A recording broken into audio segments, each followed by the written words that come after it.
गऊ की नजर में, यूं साईं को संत भक्तों के पीछे फिरे, वो भक्त वत्सल भगवंत। अब फिर क्या होता है? गरीबदास साहिब जी ने परमात्मा कबीर जी के बारे में बताया है, नरसी जी की हुंडी दीनी, वह सावल सा कहाया, ज्योति का ब्याह भया तब भात भरण को आया। अपना आत्मा देखो, वैसे तो हमारी रस्म रिवाज बहुत गलत है जो हमने बना रखी थी, अब इनको हम मिनिमाइज करेंगे। लेकिन सतयुग त्रेता द्वापर में परमात्मा ने कहा था कि बहुत ही कम हंस पार हो पाएंगे, और इस कलयुग में मैं धीरे धीरे जो समय फिक्स किया है, इसी के दौरान सबको पार करूंगा। और पार होने की विधि उन्होंने बताई है, वो दास आपको बताता रहेगा। लेकिन आपको दास बार बार बताता है कि ये काल भगवान जो यहाँ का प्रभु स्वामी है किस ब्रह्मांड का, ये सर पुरुष है, इसको सर ब्रह्म भी कहते हैं, इसको ब्रह्म भी कहने लग गए। ये काल है जो स्वरूपी निरंजन है, ब्रह्मा विष्णु महेश का पिता है, दुर्गा का पति है। ये चाहता है कि यहाँ के प्राणी परमात्मा से अपरिचित रहे, गलत साधनाएं करें, भगवान से इनकी आस्था हट जाए और ये नास्तिक हो जाए। जब ये नास्तिक हो जाएंगे तो सुनेंगे नहीं भगवान के लिए, और परमात्मा ने आना था 5500 वर्ष में बीत जाएंगे। स्वयं न्याय तो दास भेज दिया वो ज्ञान कराने के लिए। तो इससे पहले उसकी नीति ये थी कि सबको ऐसा नास्तिक बना दूं ये भगवान से दूर हट जाए। और परमात्मा ये चाहते हैं कि इनमें इस कलयुग की पिछली पीढ़ी तक परमात्मा की आस्था चाह बनी रहे। आज तक हम देखो नरसिद्धि जैसे महापुरुष के उदाहरण आज तक गुणगान करते आए जितने भी प्रचारक थे, और जिस कारण से हमारी आस्था बनी रही कि भगवान ऐसा करता ही करता है। लेकिन ना उन प्रचारकों को कभी ऐसा हुआ, ना उनके उपासकों को कभी ऐसा हुआ, लेकिन उसके कारण हम डटे रहे कि भगवान ऐसा करता है, ऐसा हुआ है तभी तो गुणगान हो रहे हैं। अब क्या हुआ कि एक दिन उसकी लड़की का विवाह, लड़की ब्याह रखी थी, विवाह कर रखा था उसका, लड़की जवान होगी, उसका विवाह हुआ। उसके विवाह के लिए लड़की आगे बात नौतन, यानी अपने पिता, ऐसे रिवाज बना रखी अपन ने, तो ये रिवाजें अच्छी नहीं है। फिर भी भगवान ने दुखी होना पड़ा, उसके लिए भी बहुत कुछ करना पड़ा। अब उसकी लड़की आई और पिता से कहा, पिताजी आपकी ज्योति का विवाह है, इस दिन बात है, आप आइएगा। तब उसने कहा कि मैं निर्धन कंगाल बेटी, ना मेरे पास दाम धन नहीं, पर आऊंगा बेटी मैं सुमरूंगा राम। जैसा भी कंगाल हूं मैं तेरे द्वार पर अवश्य आऊंगा। लड़की चली गई। लड़की जैसे वहां प्रतिफल में कुछ दिया करते हैं, बेटी जावे बहुत नोच कर, कुछ नहीं दिया। इसको देखकर उसकी सास, लड़की की सास ने बहुत कुछ उलाहने दिए, लड़की को बहुत बुरा भला कहा कि उसने नाश कर दिया, सारी संपत्ति लुटा दी, कंगाल होकर बैठ के हमारी बेइज्जती करवा दी, कदे कदे हमारी इज्जत शिखर में थी। अब लड़की बोल रहा क्या, बेचारी सबर का घूंट आंसू में टपकाने लगी, बैठ की एक तरफ जाकर। अब नरसी चिंतित हुआ कि कैसे वहां पहुंचेंगे, कौन मेरा साथी होगा।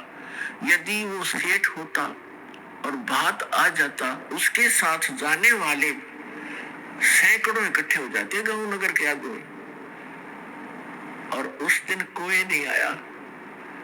उनके पास कुछ अंधे सूरदास आया करते थे, नरसी जी की झोंपड़ी पर बैठ जाते थे, सत्संग करते थे, विचार विमर्श करते थे, फिर चले जाते थे। उनमें एक शिक्षण नाम का बुद्धिमान था सूरदासों में। उसने कहा कि आज नरसी तेरी बात में कसक नहीं, तेरी आवाज में कोई चिंता टेंशन बन गई। उसने बताई कि ऐसे ऐसे लड़की आई थी और ज्योति का भात आ गया है और ये चिंता बन गई बने। नरसी वो कहने लगे, उस शिक्षण सूरदास अंधे ने कहा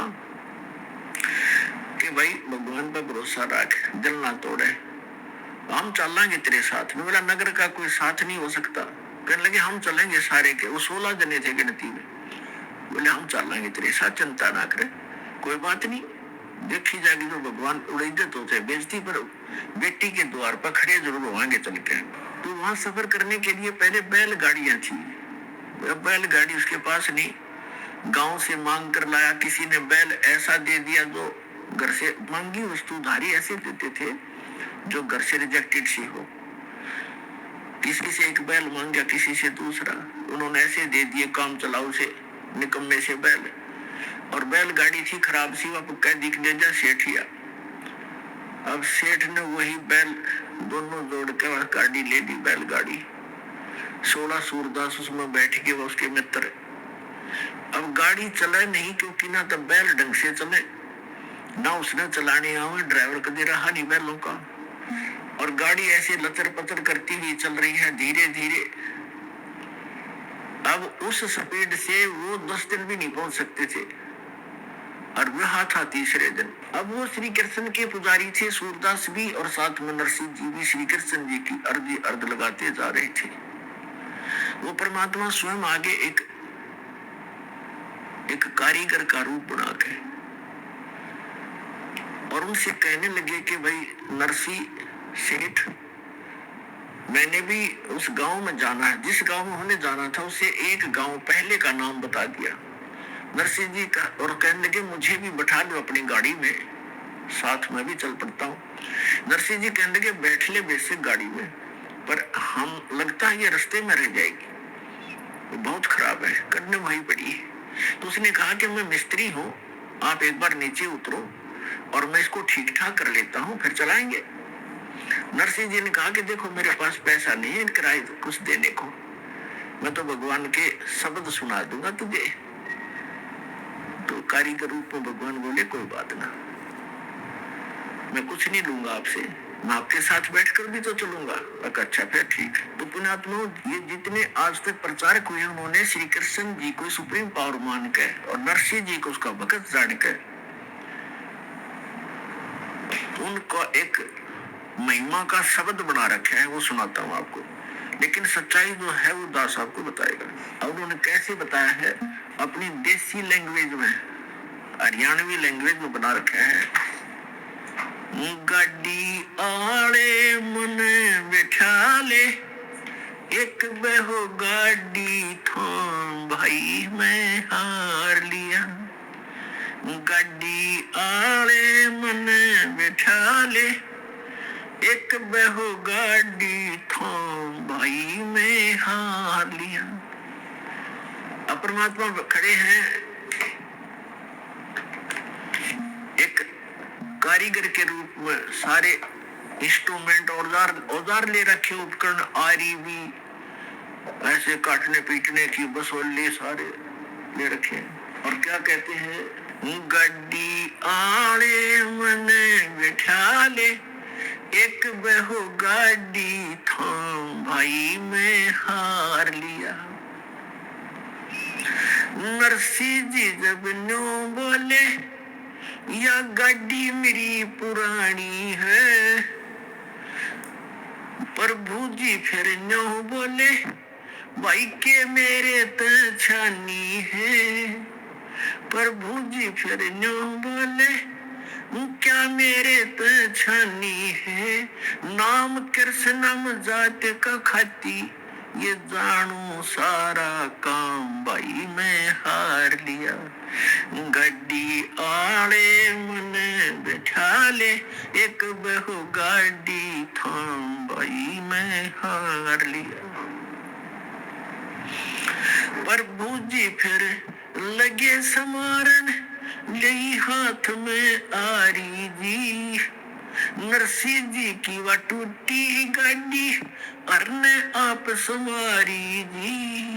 प्रभु जी जब लगे सवारन, ले हाथ में आरी जी, नरसिंह जी की वह टूटी गाड़ी अरने आप सवारी जी। नरसिंह बोले मैं शब्द सुना दूं, ना देने को दाम भाई मैं हार लिया। गड्डी वाले मने बैठा ले, एक बहु गाड़ी थाम भाई मैं हार लिया। 16 सूरदास बैठे गाड़ी में, रटे राम की माला जी। 16 सूरदास बैठे गाड़ी में, वो रटे राम की माला जी। पवन समान गाड़ी चाली, जब भगवान बने गढ़वाला जी। पवन समान गाड़ी चाली, जब भगवान बने गढ़वाला जी। भक्तों का रखवाला जी वो, आपे पूर्ण राम भाई में हार लिया। गड्डी आड़े मने बैठा ले, एक बहु गाड़ी थाम भाई में हार लिया।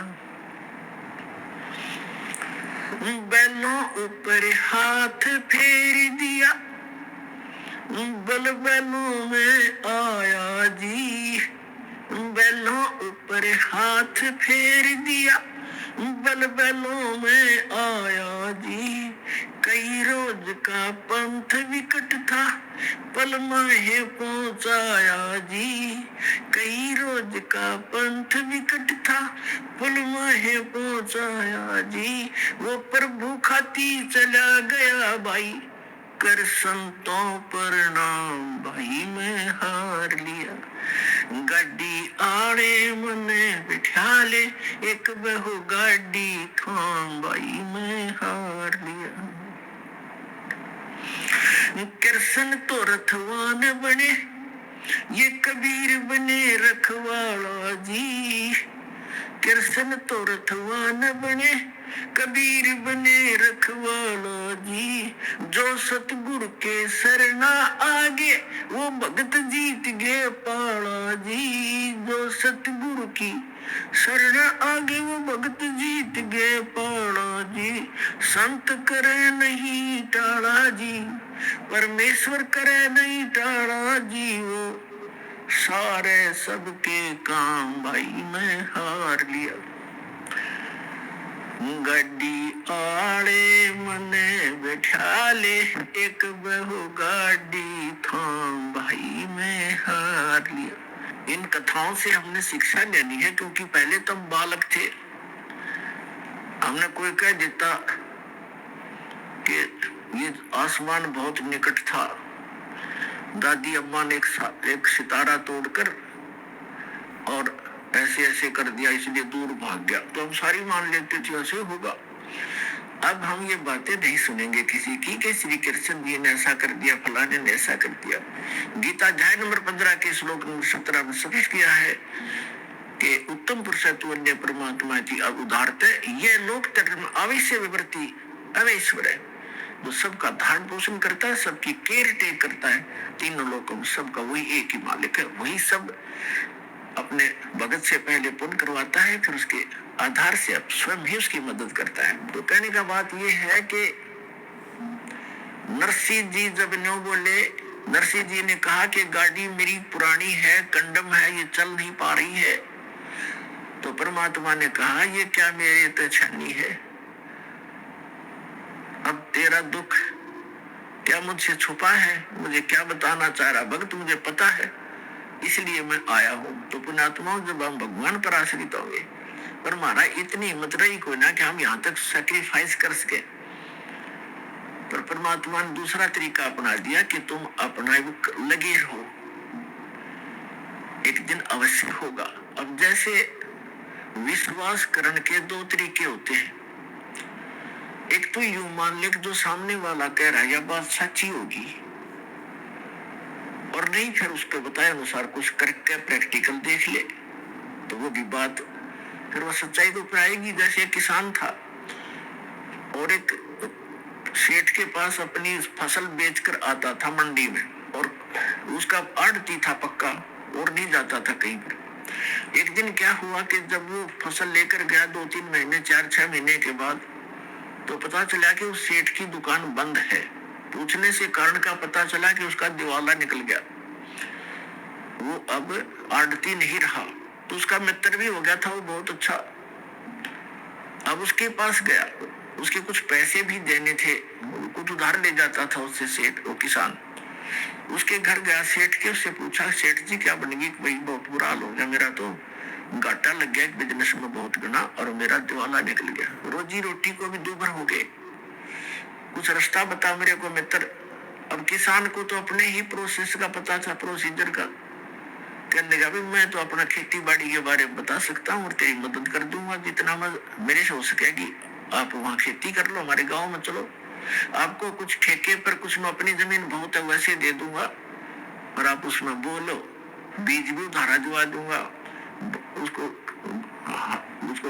जमीन को बहाने वाले व्यक्तियों को भी रोक दूंगा, 2-4 महीने तेरे को पैसे नहीं लेंगे, और अपना कर लो आप सब। उसने सोचा चल भाई ठीक है, जब ये इतना साथ दे रहा था, वो चला गया किसान के साथ। अब किसान ने बताया कि ये 10 एकड़ जमीन है, इसको पहले हल से बहा दे, इसका घास खत्म हो जाएगा। घास खड़ा था उसमें, तो उसने किसी किराए के हाली को लिया, उससे बहा दिया। अब कुछ दिनों के बाद उसमें फिर घास हो गया, तो किसान ने कहा कि इसको एक बार फिर बहा दे। उसको कई बार बहाना पड़ता है, अक्सर तरह कुछ ऐसे हैं। उसके बाद समय आने पर फिर उसमें वर्षा होगी, वर्षा होने से पर कहा कि अब इसमें बीज बो दे, गेहूं बो दे। उसने गेहूं बीज दिया या बाजरा बीज दिया। अब वो तो लाला जी था, रोजाना के 200 से 400 रुपए लेता था, गले में तो उठाता था, हर बार चवन्ने नहीं आ रही, रोज खर्च ही खर्च हो रहा है, और डेली लिख रहा है। बाई वाली ने लिए 5 रुपये, दूसरी बार लिए 5 रुपये, तीसरी अब लिए 15 रुपये तो खर्च हो दिए उसके, और अन्य इनकम अभी कोई आशा नहीं। जब उसने गेहूं बीजे, गेहूं का भी हिसाब ला लिया, बीज 50 रुपए का बीज गेहूं का, वो भी लिख लिया। उधार थे, देने तो थे ही उसने सोचा बड़ी बात बिगड़ी भाई, आता कुछ नहीं, जा ही रहा है। फिर देखा वो गेहूं बोने के बाद क्या देखा, खेत में सारे में घास उग गया, उसको पता था नहीं प्रोसेस का। वो सारे में गेहूं उग गए थे, सोरा हरा भरा हो रहा, और वो माथे बात लाए बैठा। उसने ये सोचा था इसमें फिर घास जाम गया, मित्र कहेगा इसने फिर बवा दे, तो किसान भी घूमता फिरता चला गया देखने के लिए अपने मित्र की खेती, देखो कैसी लगी है, बहुत बढ़िया लगी थी। तो उसने पूछा भाई कैसे बैठा है सेठ जी, ऐसे क्यों चिंतित है? कहने लगा भाई मित्र मैं तो जाऊँ अपने घर में, क्या बोला फिर घास जाम गया, इसमें आप कहोगे फिर बवा दे, इसमें 5 रुपए फिर लगेंगे। तो वो हंसा उसका मित्र के नहीं ऐसी बात नहीं है, अब नहीं कहूंगा बहाने के लिए, अब तो ये फसल होगी तेरे, ये फसल है, गेहूं होंगे। अब उसका ना जच्चे क्योंकि उसको पता नहीं था कि गेहूं बनेंगे कैसे, इसमें गेहूं तो मिट्टी में डाल दिए, सारे खराब हो गए। तो उनको देख रहा कि गेहूं तो खराब हो गए। अब कहने लगा तू विश्वास रख। उसको विश्वास यूं था कि उसका साथी भी ऐसा ही कर रहा था, अज्ञो भी ऐसे बोल रहा है, तो थोड़ा दिल डट रहा था, पर दचा कती नहीं थी। और जब वो परिपक्व हो गए गेहूं, 40 मन गेहूं डाले थे 1 एकड़ में, और 40 किलो, और फिर वहां निकले काफी